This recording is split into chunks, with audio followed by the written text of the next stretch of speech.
Well, he's in the house, the one and only Dr. David Keynes, who we have known each other virtually for a long time. We've followed each other on Twitter, but recently I became just fascinated by a new venture. Well, it may not be new, we're going to find out, but I just found it as it was new to me as I learned about David being an entrepreneur suddenly. I mean, my goodness, who would I think like a urologist can have this entrepreneurial ship? So, David, welcome to the show. Thanks, Chadi. It's great to be here. I've been a longtime listener, so it's really a joy to be here. Really appreciate taking time. But let's talk about, your other life first before we delve into what I reached out to you about. What do you do day in and day out? All right, I'll give you the abridged arc of my life. I'm an only child. I was born in South Africa. That's where my parents met, and shortly after I was born, we moved to Canada. Spent the first 7 years of my life in Canada, and then to New York, suburbs of New York City, from second grade. And I've been on the East Coast ever since. I was the first doctor in my family. I think I knew from a very, very young age. Like I remember going to the pediatrician being awestruck that there was this person who could figure out what was wrong with me, even though I had something silly like strep throat. I knew I wanted to be a doctor essentially the whole time. And I'm a full-time practicing urologist in the Boston area. I've got a really full life. I'm married with 5 kids and 2 dogs, That's a and lot. never imagined that I would have that many kids. And of course, they're an absolute joy. And the latest season in my life has become a real pivot alongside this busy practice. I became an entrepreneur quite accidentally. Oh, don't Um, give it away yet. We're not there yeah, yet. okay, Hold on, hold fine, on, hold on, not there fine. I'm yet. not going to give it away. Right? First of all, I want to know how you Okay. have no South African accent, no Okay. Canadian accent, and no Yeah. Bostonian accent. Like you actually sound normal. Yeah, it's funny. So my parents both had very heavy South African accents, and I remember my mother came to like show and tell. You could bring your parents in second grade, and I was new to New York, and I told her, apparently, I said, "Mom, could you come to my class, but don't use your South African accent." So I've always been aware from a young age of I used to make fun of my parents' accent by mocking it. And I think I passed through so many different environments as a young kid that it was almost like a chameleon. None of the accents ended up sticking. I mean, I was a young kid, a toddler in Canada, and learned how to read French before I learned how to read English. And I was just tossed around so much in the early years that nothing really stuck. Yeah. Um, so that's how I ended up with no accent. The fact that we moved out of South Africa at such a young age. Well, one of my really good friends is from South Africa and he does listen to the show. So, Dr. Brett Poisson in Oregon, if you are listening to this show, apparently there's more than one South African in America because he always, Yes, we there's did many, fellowship together. there's many. Yeah, they're all out there, scattered all over. So I have to tell you, you're 5 children, 2 dogs, you're married, and you're full-time practicing urologist. It seems to me you're too busy to have an entrepreneurial even thoughts. Usually you should barely keep your head above water. Yeah. Yeah, there should be no room for entrepreneurship in my life at all. And it's funny, if I go back to college when I decided to become a doctor, the reasons were completely anti-entrepreneurial. Like I had this idea in my head that it was a stable profession, very difficult to lose your job, always going to have work, which is all true. But the idea of going into something entrepreneurial seemed very unstable and risky to me. And it was only late in life now or later in life that I discovered that I actually do have an entrepreneurial side to me. But it was very accidental. I'm happy to tell you how it all Let's came to hear it. be. So how did this Yeah, happen? so So I, like at least 60% of us had my own brush with burnout. And it was around 2015, 2016. So I got out of fellowship in 2007. So we're talking about like 8 or 9 years into practice. From what I hear, that seems to be a fairly common magic number as far as, you get over the early learning curve of being out and being in charge of your own patients, which is very scary and also wonderful because the learning curve is so steep. And you enter this sometimes this lull where I really was feeling less engaged, not in the OR, thankfully. I love operating, but there is a certain amount of drudgery of day to day where after you figure out decision making, it really doesn't change too much. Of course, we all need to stay updated and things, new studies come out, but those become minor modifications of your very well established knowledge base, right? And so the fact that my days were starting to blend and look very similar was really getting to me. And I remember a particular moment. I had a patient in my office. He was 68 years old. He was an engineer, and he was diagnosed with high risk prostate cancer. Very vulnerable moment where he was receiving the diagnosis. And I enter into my explanation about Gleason score, which at that point I had given way too many times. And sometimes I feel guilty telling this story, but I I still think I gave him a very good explanation. But I was out of body and I was not in the moment. And it was like driving to work where you sort of end up there and you don't remember driving because you've been on the road so many times. It was the same experience. And I thought, God, this is not, I'm right now, I'm not the doctor that I set out to be. I really, really enjoy talking to patients. Like when I'm in an exam room and I'm getting to know a patient, especially small talk and finding out what they do for work and about their family. And in urology, getting to operate on somebody is a real privilege, and so that's typically how I develop a bond and a relationship and a trusting relationship with this other person who's putting their life in my hands.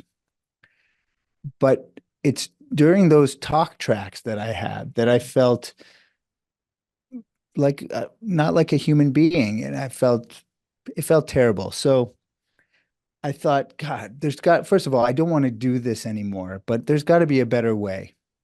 So I went to my secretary and I said, hey, the NCCN guide for patients for prostate cancer, from now on, if I get a prostate cancer second opinion, could you please email the patient beforehand, ask them to read this guide? Interesting. So, little modification. And not everybody did, but over the next few months, Were you worried of sending these before they meet you? I was a little bit concerned. I had a lot of concerns. I thought, are they going to think that I'm some kind of jerk, that I don't want to explain these things to them? Are they going to be, are they not going to show up to the visit because I've sent him exactly what they need to know? None of those things came to fruition. And in fact, a lot of the visits were opening with the patient thanking me, like, hey, thank you so much for sending me that.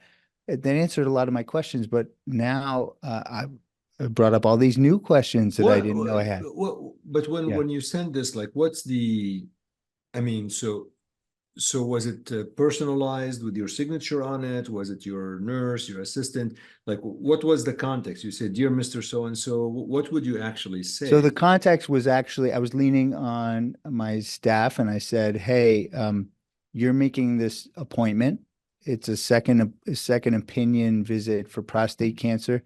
Just tell the patient Dr. Keynes would like you to review this beforehand, and then the secretary would email the patient. All right. Okay. So that that started going pretty well, actually. The conversations started to feel like return visits rather than first visits, because the patients had gotten themselves up to speed at home. And first of all, I had time to answer their questions, and the conversations were much more unpredictable and human, and I was really enjoying it. So I took it a step further, and I recorded myself. Have you seen those Loom videos where the person's webcam is in a circle in the corner Mhm, and you're mhm. sharing your screen?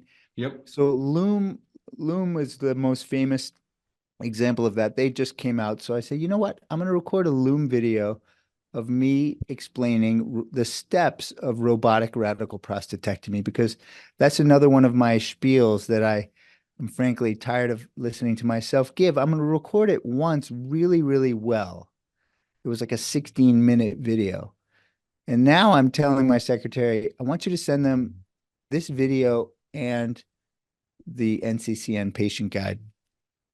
And the visits started really going uh, as well as I could have expected. Not only did I not have to do these repetitive talks, but it left room to have the conversation that I really wanted to have with the patient, and frankly, the conversation that they really wanted to have with me. The way I started to look at it was, geez, they get this coveted appointment with me, and I'm not saying coveted because I'm special. Any appointment with any doctor is a coveted appointment.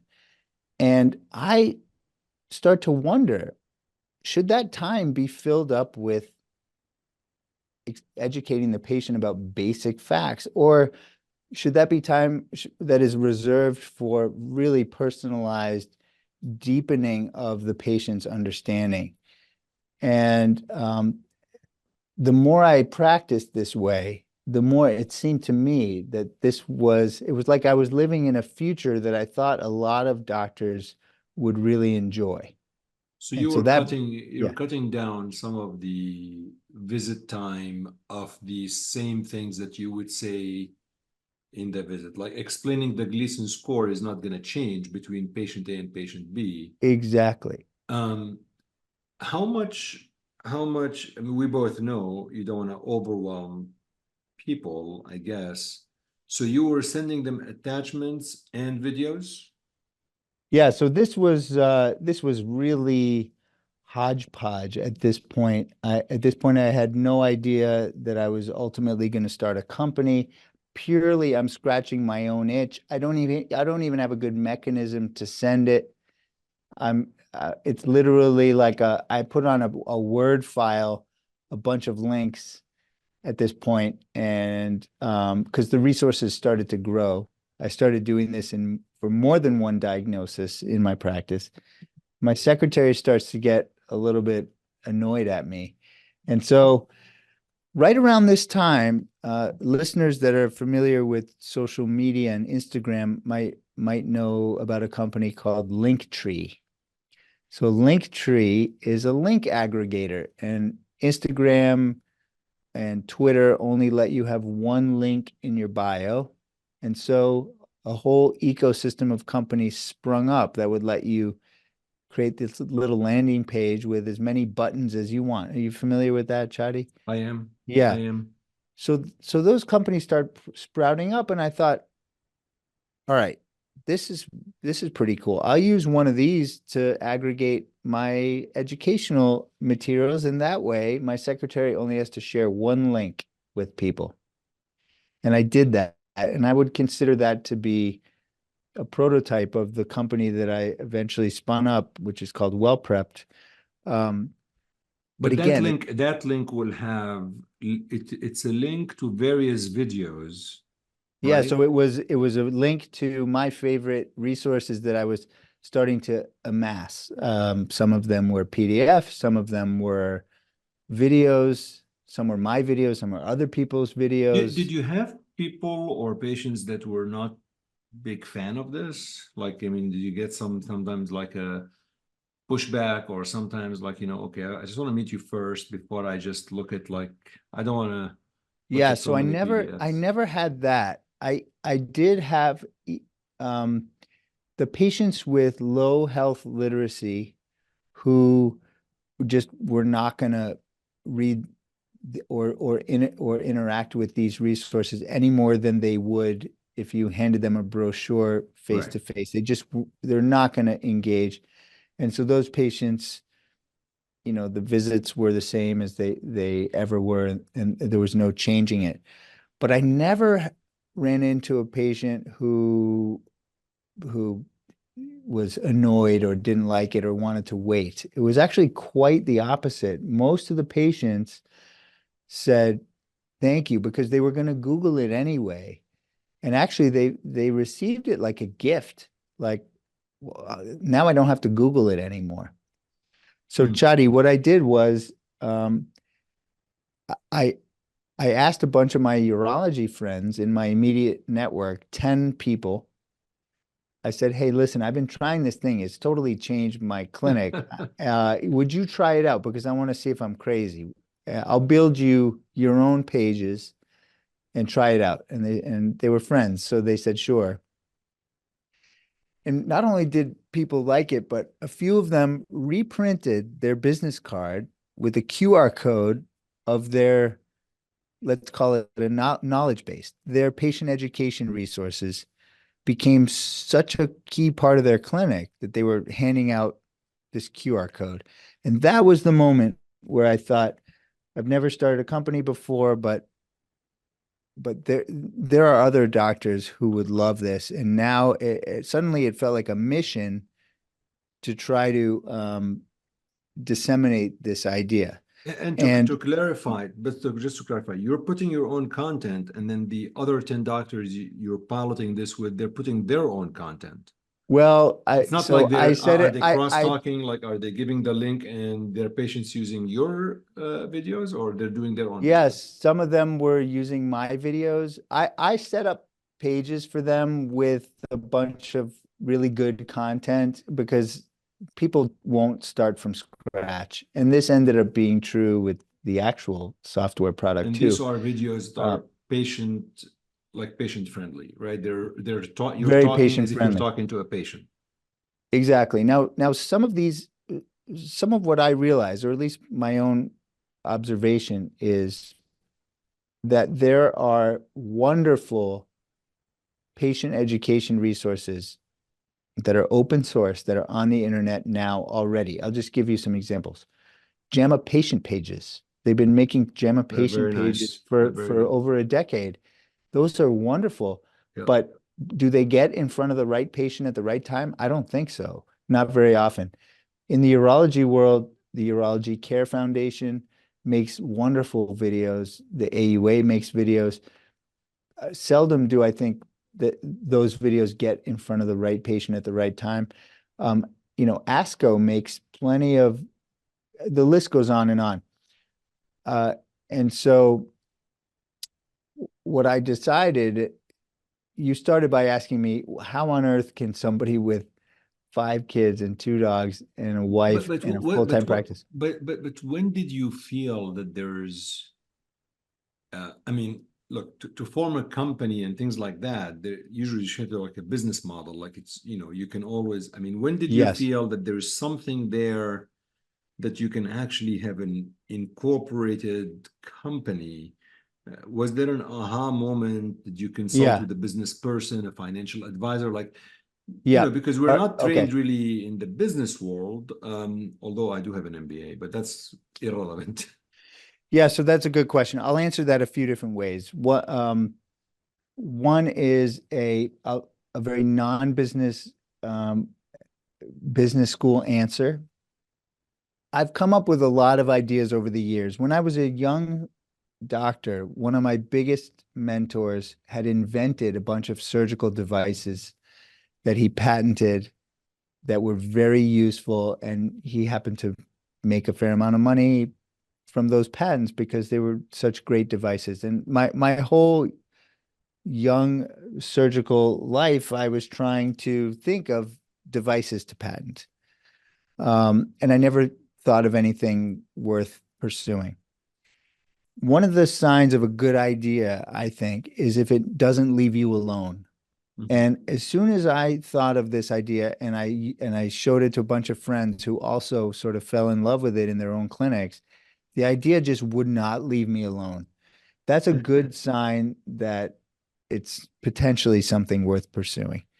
The more business school answer to your question is now that I've read about 12 or 13 startup related books, I can tell you that most of them recommend, number one, making a prototype before you spend a lot of money on an idea. And this Linktree type prototype that I made, I was sort of fulfilling that commonly used advice.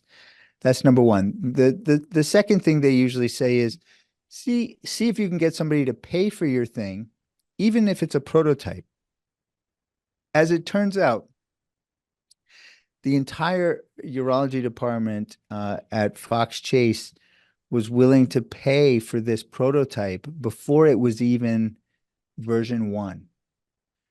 So I had some very strong signals that this was going to be something that solved a problem and people were willing to pay for it before I really spent a significant amount of my own savings to make it But actually come to fruition. but were you thinking, was your plan was I'm going to put in X amount of dollars into this business, and then I'm going to go to investors and venture capital firms and things like that and see if I can get them to invest in me? Because these folks Yes. would, but as you know, if somebody's going to put with you money, they're expecting a nice exit and a nice return. Yes. These are great questions. So what I decided to do was I had a certain amount of money that I was willing to lose.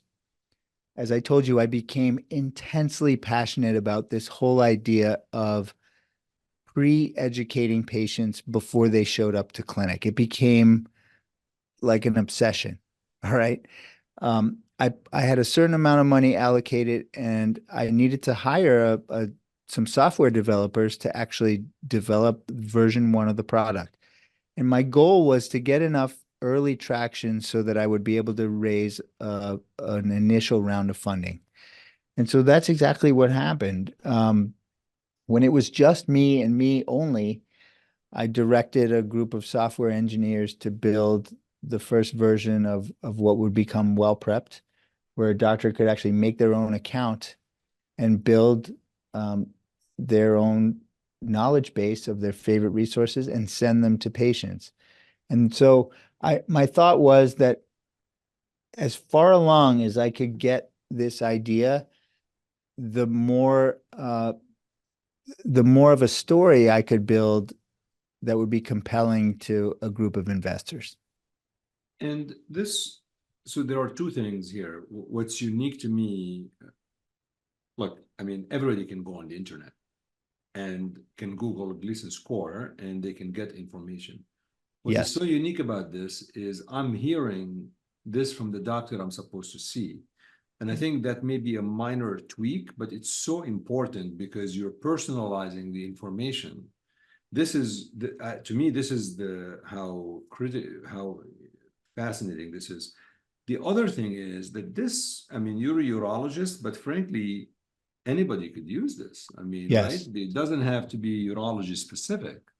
You're right. It does have broad applicability. One of the things I did, at least in the first, so I would say we're about 2 years in, and the first 2 years, the 99% of our focus has been in urology, just because it made sense to focus in a vertical that was adjacent to me. That was the topic I knew most about. And it really has grown so far on expanded word of mouth within urology. But we have doctors from all different specialties there. You're right. It does have broad applicability. It probably doesn't work well in the ER, doesn't really make sense for radiology or maybe No, anesthesiology, but for all other most specialties. specialties, Yeah. yeah, I mean in hemonc, you could imagine. For sure, it works in I mean, hemonc. I yeah, mean, I mean, for let's say sure. bladder cancer, you have a patient coming in with muscle invasive disease, and you've got this thing you say to them probably about neoadjuvant chemotherapy. What if they've heard that already before they come to see you? Imagine how much deeper the conversation could go. But did Let's it look. cut on your visit time? Because ultimately we started with this with burnout. So if your Yes. visit time was supposed to be an hour, did you feel that this led to less time, or it's the same time, just you felt it was really more in-depth conversation and more knowledgeable discussion? Yeah, that's a wonderful question. My experience so far with the hundreds of users that we have right now is it is whatever the user wants it to be.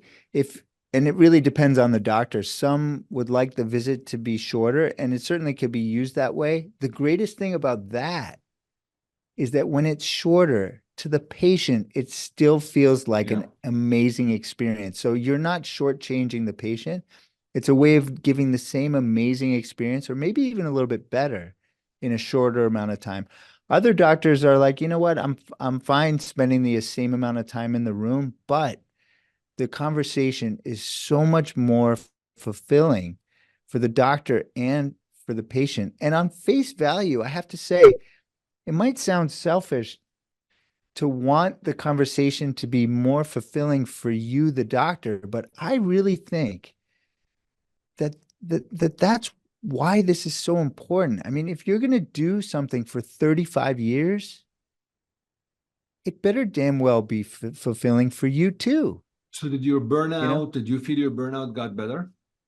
my burnout did get better like 100%. I mean, I really look forward to clinic day, and it's not just me. I get thank you notes from our users right now telling me the same thing. They they enjoy the conversations with patients better because they're not doing their talk tracks over and over and over again. How does the company make money? Is it there's a subscription model from physicians or practices or patients, Yeah, or is it's there a, advertising, banner advertising from yeah, companies, or how do you make money? there's no advertising. It is a subscription model for doctors. Doctors are paying, they're often having success with their practice reimbursing them. Some doctors have used CME funds for this. Although we don't provide CME, but somehow it seems they've been successful using CME funds. And then practices, what we've been having lately is both academic and private practice groups are just signing on their whole faculty as a group because they want to focus on having an exceptional patient experience, and they want to make their practices be a place where doctors want to work for a long time. Um, it's funny. It still Yeah, doesn't seem enough though. I mean, how much can you charge a subscription for a physician? Because I mean, it doesn't seem like it seems that you have a lot of operational costs and site maintenance and things like this. I mean, unless you have thousands of physicians subscribing to this, and maybe you do, but it just seems like it seems yeah, like there should. we don't have thousands yet, but based on the momentum that we're seeing right now, I mean, I'll just tell you, we came off of the AUA meeting in San Antonio last week, and there was a buzz around WellPrep like you wouldn't believe. And I mean, I had Look, people were coming up I to, believe it. I yeah. believe it. So I mean, right now we wanted to make it very accessible at a price where really any doctor should be able to pay, depending on what version of WellPrep. There's a basic and a pro. It's $49 or $79 a month. Really, any doctor in any specialty should be able to pay that without noticing. But yeah, once we get to the point where there are thousands of users, it becomes a sustainable company.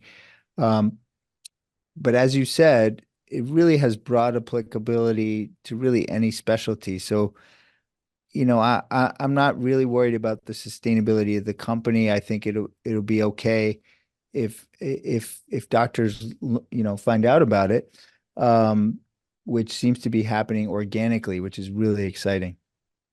I'm not worried about the doctors obviously affording the a monthly fee or even annual fee, I think you price this very reasonably. I think I'm looking at this pure business.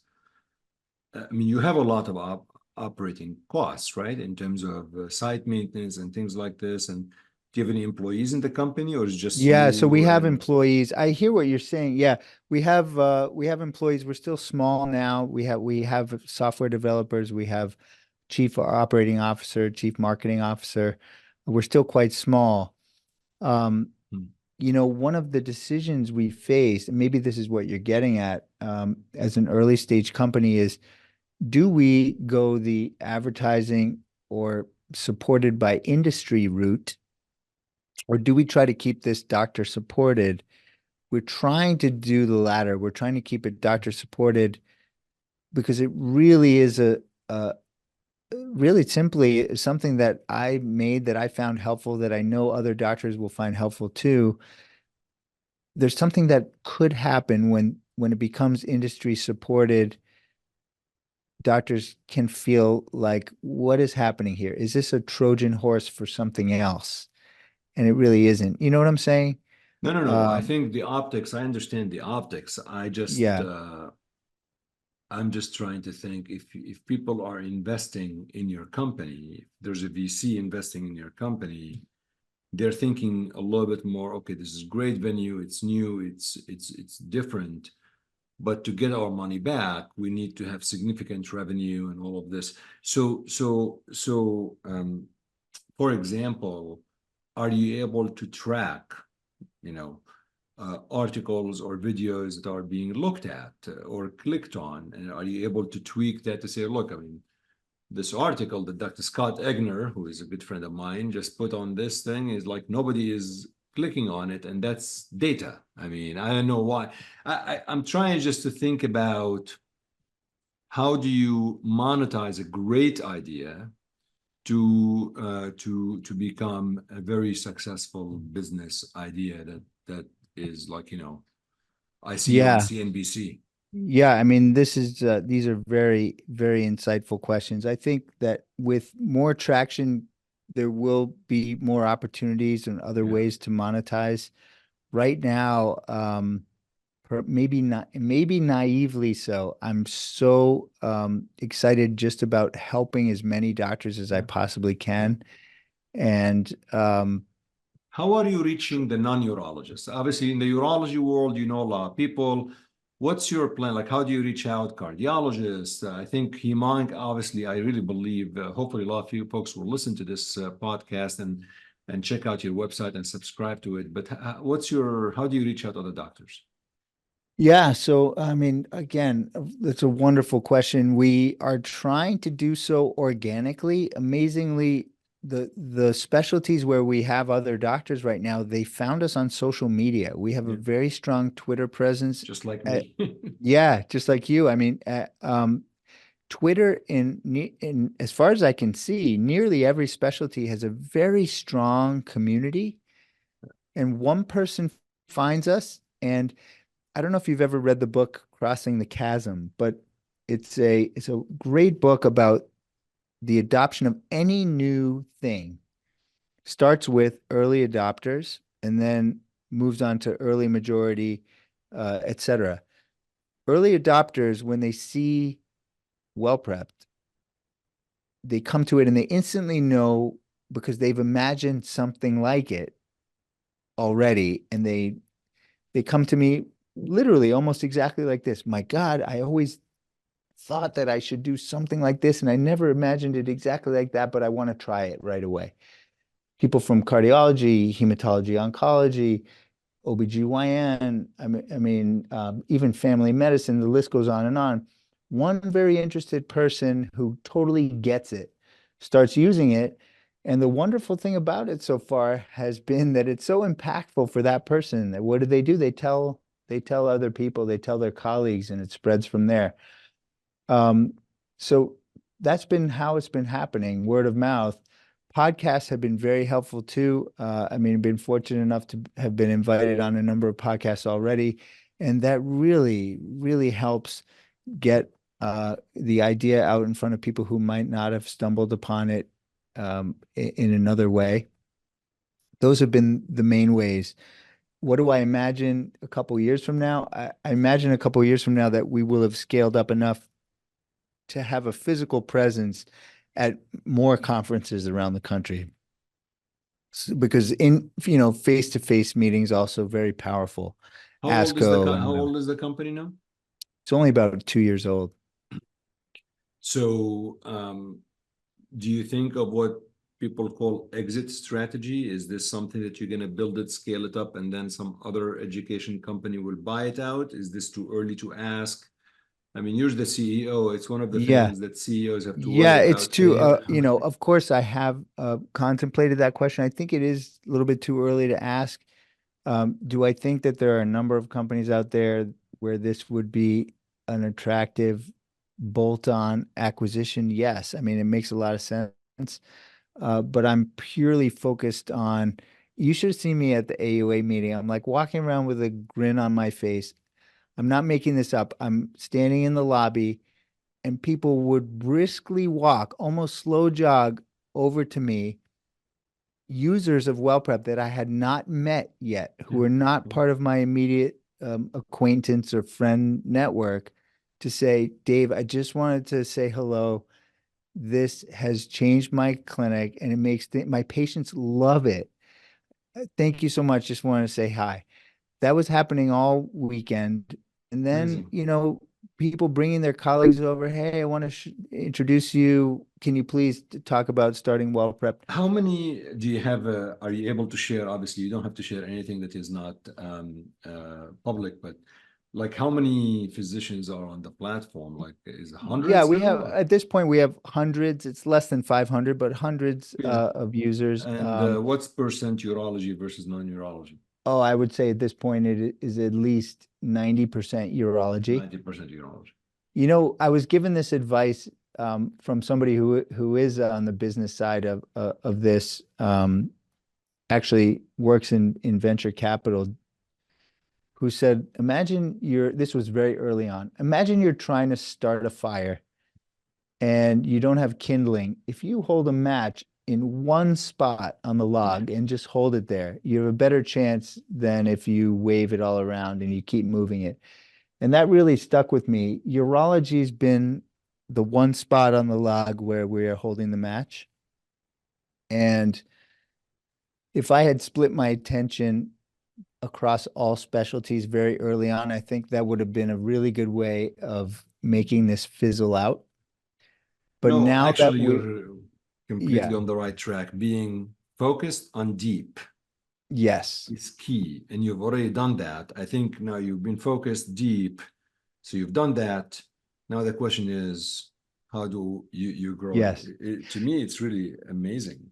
But I'll tell you, Chadi, what's happening in the hospitals where we have, or even private practice groups where we have urologists using it, the very next groups that want to hop on board are radiation oncology and medical oncology, because they're Yeah, no sharing question. patients, No question. and the patients will share it with the radiation oncologist and the medical oncologist, and then the medical oncologist approaches that colleague, hey, how did you set up this I mean, WellPrep thing? the biggest concern I had in mind was the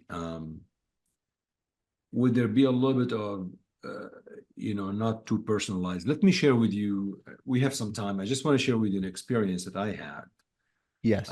several years back, over 10 years ago, actually. I thought I was going to do LASIK surgery for my eyes. So I went to the guy in the Chicagoland area who has done the most. I mean, everybody said this guy has done hundreds, if not thousands. This is the guy you go to see. So I go to see him, make an appointment, and he knows I'm a physician, not that it matters, but anyway, like, I was referred to him by somebody. So I go there to the clinic and I was greeted by his staff. They did some examinations to my eyes and all of this. I haven't met him yet. I spent maybe about close to 40 minutes between paperwork and doing a lot of exams. And then I was escorted by either a medical assistant or a nurse to a small room with a TV screen. And I sat on a comfortable chair. and they popped in a tape recorder, a video tape recorder. It must have been, again, a while back, maybe 06, 07. And the video was about 15-minute long, and it talks about LASIK surgery, indications, side effects, things like that. So I sat there, watched the entire video. The video finished, then they came back and they took me to the exam room. Now it's been a year and it's been an hour now. Walking into the clinic, I have not even met the physician yet that I'm supposed to talk to. Finally, he walks in after all of this and he says, "Hi, I'm Dr. So-and-so." And his first question was, "Do you have any questions about the surgery?" And I sat there, I was a little bit taken aback. I'm not gonna lie. I'm like, well, Yeah. I mean, you haven't even asked me anything. Like, I just felt like right away, do you have any question about the surgery? I'm like, I'm not even, I wanna, like, I felt as if it was like almost, watch the video and I should have all of my questions answered. And Right. basically I have no other questions versus the typical thing is, tell me when did this thing start, when they start wearing glasses, contacts. Like I felt, the entire history and physical and all of these things were bypassed suddenly because I saw that 15-minute video. Right. So this is not what you have. I get that. But I bring that story because there's some intersection and there's some similarities and some differences. Yes. But that experience did not sit well with me because I felt, I want to talk to the person who's going to operate on me. I want to have like a history and physical, and then you can ask me questions. I felt he bypassed a lot of this because he showed me a video. Yeah. I mean, I have a bunch of reactions to that. I think that is a similar concept used for evil. I mean, something like WellPrept or what that doctor set up is no substitute for a poor bedside manner, you know? Um, and I wonder if he had used the fact that you had gotten up to speed as a reason to create space to get to know you. To me, that would have been great. Do you agree that would have been Yeah. I would have been mean, great? Yeah. I think he felt, I mean, I did eventually get an apology letter, actually, literally in Oh, snail really? mail back then. Wow. It was just like I think my biggest thing was I felt, see, what you're doing is very nice because you're using the video format, the education format to enhance the experience, to make it even Yes. better. Yes. And that is what I love about WellPrept. What the experience I had, I felt it was almost substituting on the experience. And I think Yes. that is where the tricky piece, and that's where you have to walk that fine line and that's why I asked you first, how do you really send this to patients? What's the context in the email? Because Yes. Yes. patients Yeah. want to So feel that they're still cared by you and they're taken care by you. And this is just to enhance the visit, not to substitute the doctor-patient relationship. yeah, I think, your observation is so on target. Let me just double click on a couple of things that you said. Uh, First of all, the language, it all starts with the language of the communication. So the default message to WellPrep sends to patients says, to help you and your family learn more about your condition, I'm sharing some information chosen for you from my reference center.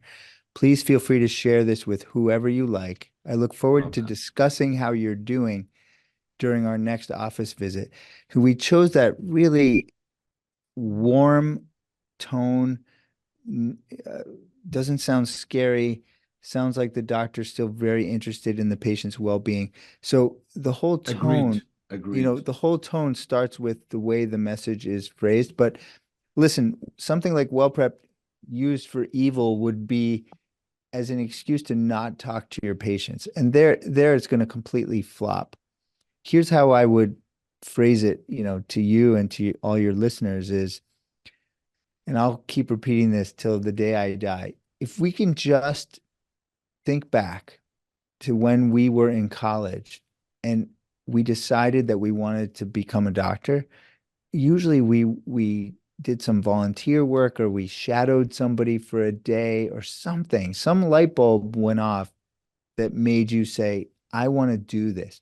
And for me, I remember it was some kind of patient interaction, and the patient said, thank you. Or you could tell that you were forming a bond with someone and it felt really important. And I just think there's no single solution to burnout, but if we can arrange our workflow so that we can have more of those experiences all day long, then we will win the game. And Yeah, so I can't agree more. and so this is just one piece of the puzzle, is that when we bring patients up to speed, we're often more of a robot version of ourselves than the human version of ourselves. And we don't have to really do that anymore. And if you use this properly, you'll leave space for the best kind of conversation with your patients over and over again.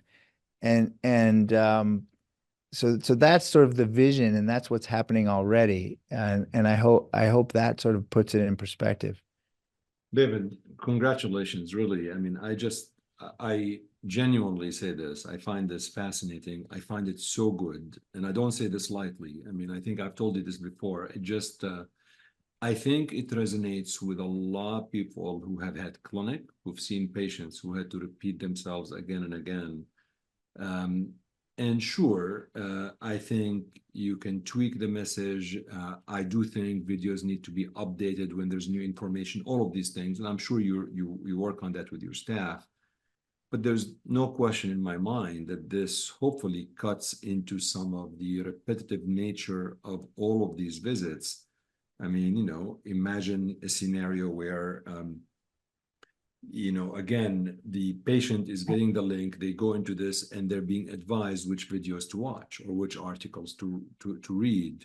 Mm-hmm. And so, yeah, well, congratulations. You already answered my question. What's next in the next couple of years? I hope more physicians are going to learn about this and use it. I do think, personally, my prediction is with time, you're gonna have to think about maybe advertising will be part of this. I see the optics. I share with you the concerns about the optics, but sometimes it's just something that you may need to continue to grow the business. We'll have to see. I want to bring you back next year. I would love to come back. I think as you were saying that, I was thinking, there are companies who've managed to walk this line well. Doximity puts out free tools, and we know that it's funded by Of advertising, course, yeah. and yet we use the tools. By the same token, some physicians have a very negative view of the company because of that.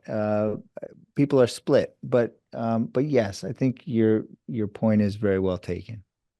And there are ways where some companies give non-restricted educational grants. I mean, look, if you could do a lot of variety of things, but right now, enjoy the wins and enjoy the fact that you are really growing something that just was something that you literally created. It did not Yeah, exist without David Keynes. right. I No, that mean, that's one of the best feelings about this whole thing and if anyone out there has a good idea and they feel like they didn't get an MBA and they have no business starting a business, I want to tell you that you can do it. I mean, I hope that this inspires somebody out there. I don't have an MBA. It doesn't matter. it If doesn't. you can grind, I mean, it is a grind. You have to grind. You have to really believe in your idea. I believe in this idea so deeply. I wake up at 3 a.m. thinking about it, but Would you ever do this full time? um, well, the honest answer is yes, I would if it scaled to the point where it feels really important because of how much doctors are struggling. And if this is one thing that makes doctors struggle less, it feels really important for that reason. So the answer is I would consider it. For a change, I found finally something. I found finally something and someone who is who is definitely making an impact, in my view, on burnout that is not just giving bagels and cream cheese in the physician lounge. So I'm glad you're doing something about Well, you know it. what? Since you mentioned that, in the last 2 months, I came up with a litmus test. Listen to Yeah. this, Chadi. The litmus test for any burnout solution is if it only happens on one day of the year, it's not a good solution. It needs to happen 365 days of the year. So that means Yeah. ice cream in the cafeteria, nope.